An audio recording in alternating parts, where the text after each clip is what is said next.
So in the young ones, you have to see the temperature. The normal temperature is the neonate is 37 degrees.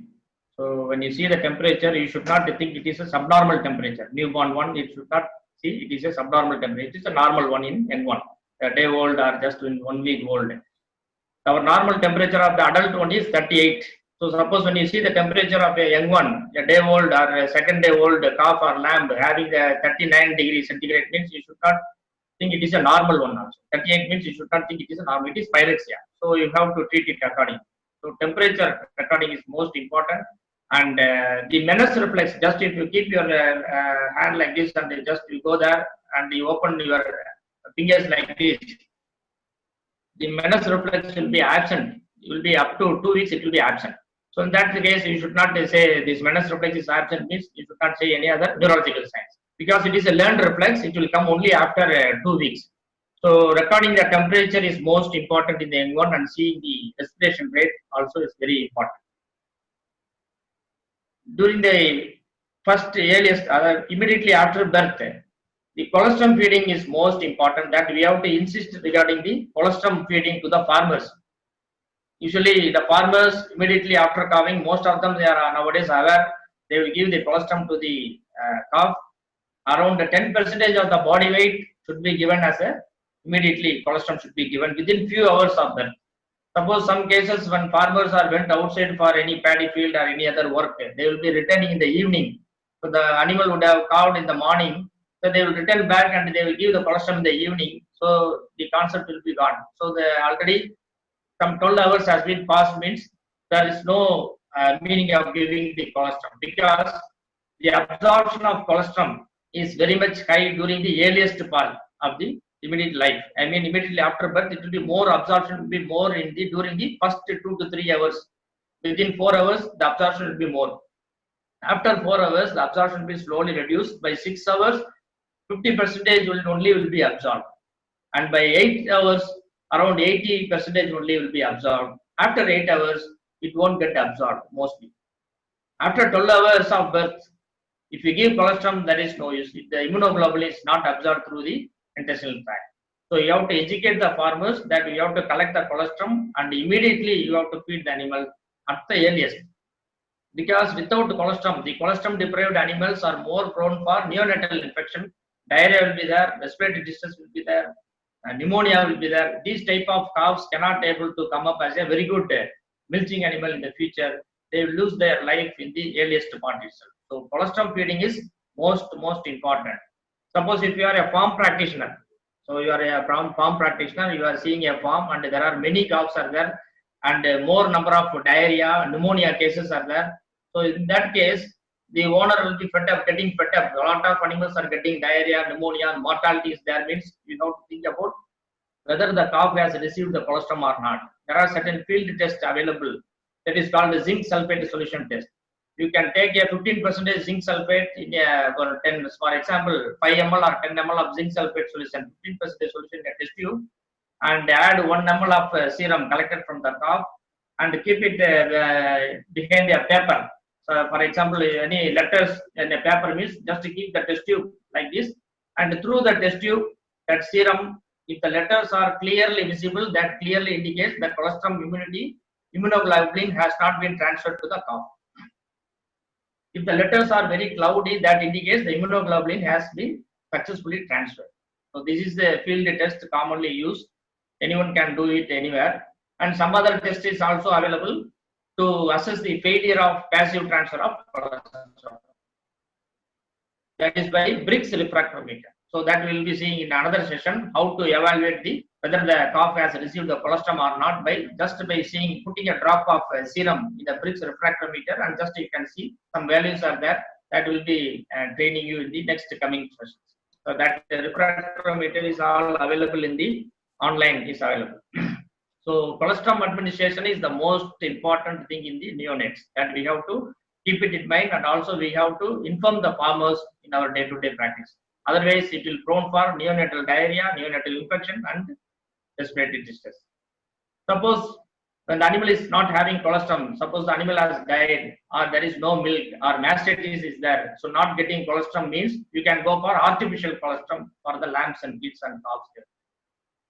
or that you can take about 600 ml of fresh milk, and you can add one egg yolk, beaten egg yolk, and 1 spoon of glucose, and 1 spoon of cod liver oil or castor oil can be mixed well, and you can put it in the feeding bottle, and you can administer the animal. For example, lambs and pigs means you can divide it into 6 equal parts, and then and there you can give.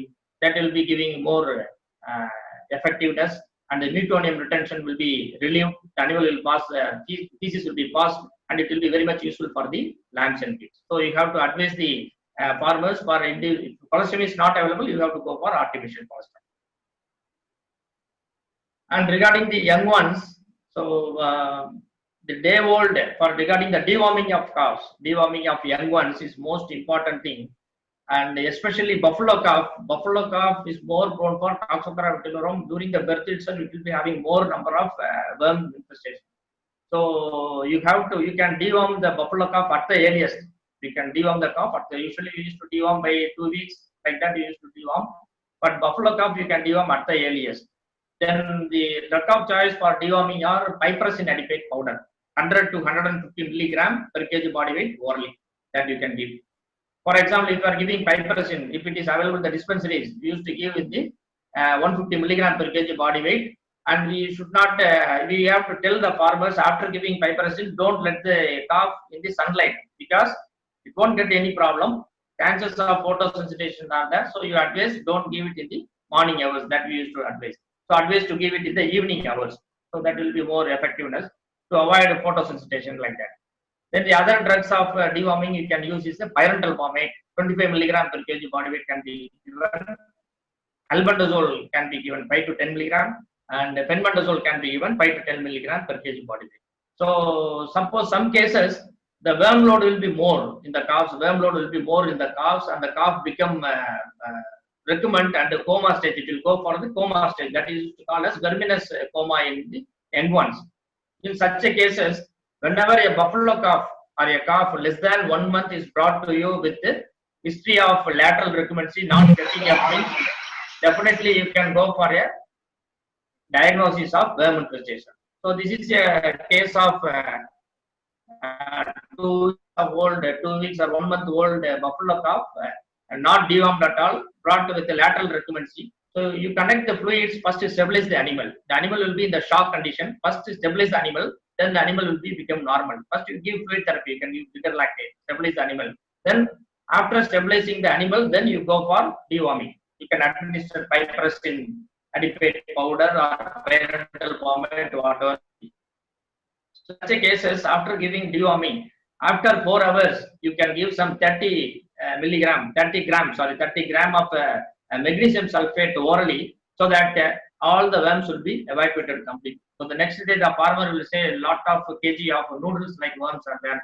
They got it expelled from the rectum. They used to say that is nothing but Toxocara vitilorum. So they can use it. So don't give magnesium sulfate simultaneously with the deworming drug. First you give the deworming drug, then after 4 hours or 6 hours, you can give the purgative. It will be very much effective. The deworming is the most important one. Buffalo calf, you have to deworm at the earliest. The next management is the aseptic management of the umbilical cord. This is also the most important thing, that we have to educate the farmers in all the awareness program. Most of the time they won't cut or sever the umbilical cord in the lambs and pigs and calves. So it will be getting on soiled, and it will be more prone for the neonatal infection. That will lead to joint ill, even meningitis. So in coming sessions, I will show you how to diagnose meningitis and all. So immediately after birth, you have to cut the umbilical cord and cauterize with the tincture iodine for 2 to 3 days, so that you can prevent the neonatal infection through the umbilicus. Otherwise, it will lead to complications of ampulophlebitis and other umbilical abscess and other complications. Even it may lead to septic peritonitis and hepatic abscess also, it may complicate. So cauterize the umbilical cord and apply coordinating. And some of the common diseases of calves we come across in our field conditions, or these are all the common conditions. There are so many conditions are there, congenital anomalies, so many things are there. Very commonly we used to come across hypovitaminosis A. Calf score is very common, salmonellosis, coccidiosis, worm infestation, pneumonia, navel ill, ruminal drinkers, regurgitation, and some of other congenital anomalies. So I will discuss how you can able to diagnose each and every cases, and simply you can manage. So for example, a history of regurgitation or a cough is brought to you with a history of regurgitation, a day-old cough or day-old kid, whatever may be, young one, day-old, with a history of regurgitation of milk through the mouth immediately after drinking, or immediately through the mouth and the nostrils immediately after drinking milk. And this is a day-old. So immediately what you have to see, what is the differential, what is your diagnosis? Immediately you see the oral cavity examination, the upper palate. You can see the upper palate. See the upper hard palate, that is a cleft is noticed. This is cleft palate. Okay? This is the cleft palate, it's a congenital anomaly. So it cannot be corrected. Once if it is there, immediately when the animal takes drinking milk, immediately it will come out through the nostrils and mouth. So the clinical examination is more important. This is in the day-old cough. Okay. Suppose some other time, these other things are the other congenital anomalies we will see later. Contracted flexor tendon will be there, atresia ani, atresia recti, all these are congenital anomalies. Suppose the animal, the young one is normal for up to 10 days or 15 days or 2 weeks, it is normal. If regurgitation occurs in different age groups, first few weeks it is normal. In some other age group, after 10 days or 15 days, if the animal is having regurgitation, this is the common history they used to say, then you have to suspect for megaesophagus. Megaesophagus is very common nowadays. And imperfect closure of reticulo-omasal groove, that is also another reason for regurgitation. And esophageal abnormalities like esophageal foreign body, any esophageal diverticulum, these are all may also causes regurgitation. And coughs, suppose the farmers, they used to feed the cows with the cattle feed or concentrates along with the milk also. That also will lead to acidosis and regurgitation will be there. So all these things you have to get the history and the clinical examination, and you have to go for the diagnosis, and you have to tell the farmer. The imperfect closure of reticulo-omasal groove means normally the groove will be forming, and the omasal, when the animal is drinking milk, the reticulo-omasal groove will be forming, and the milk will directly go into the abomasum. If there is any imperfect closure, means directly it will come into the rumen, and it is sometimes it may go for regurgitation. So that thing you have to rule out. So abnormal regurgitation in other age group means you have to think about all these differential diagnoses.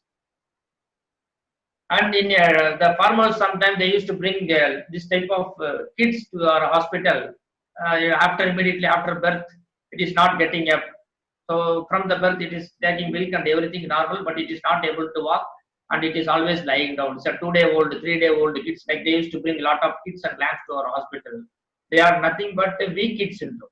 They are not called as weak kid syndrome. It's a multifactorial etiology. You cannot say one thing, colostrum deprived animal. So one thing, the colostrum deprived animals are more prone for these symptoms, and multifactorial etiology like vitamin A, vitamin E, and selenium deficiency, and some of the neonatal infection, earliest neonatal infection also will lead to weak kid syndrome. So the treatment of the weak kid syndrome, you have to give fluids. For neonatal, you can give subcutaneous fluids, no problem. If the animal is having a suckling reflex, you can go for oral regurgitation therapy. And the supplements like vitamin A, vitamin E, and B1 injection can be given. In all the neonates, whenever you are getting the cases, you supplement vitamin A, vitamin E, and vitamin B1. That is most important.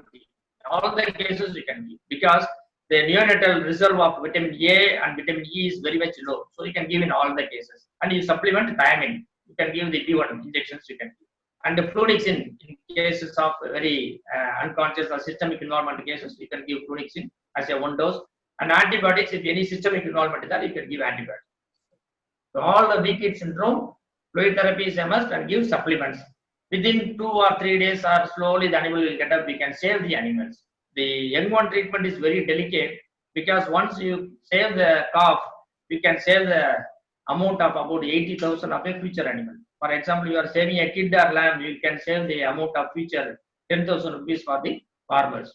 So simple cases, if you are diagnosing easily and treating it, means you can have a very good result.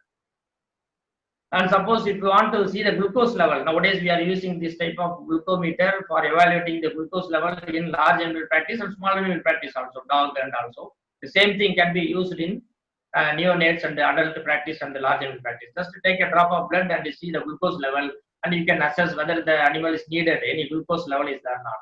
For example, if you are having farm animal practice, you can go for this. If it is really hypoglycemic, you can go for supplementation of solutions or parenteral supplementation of fluids.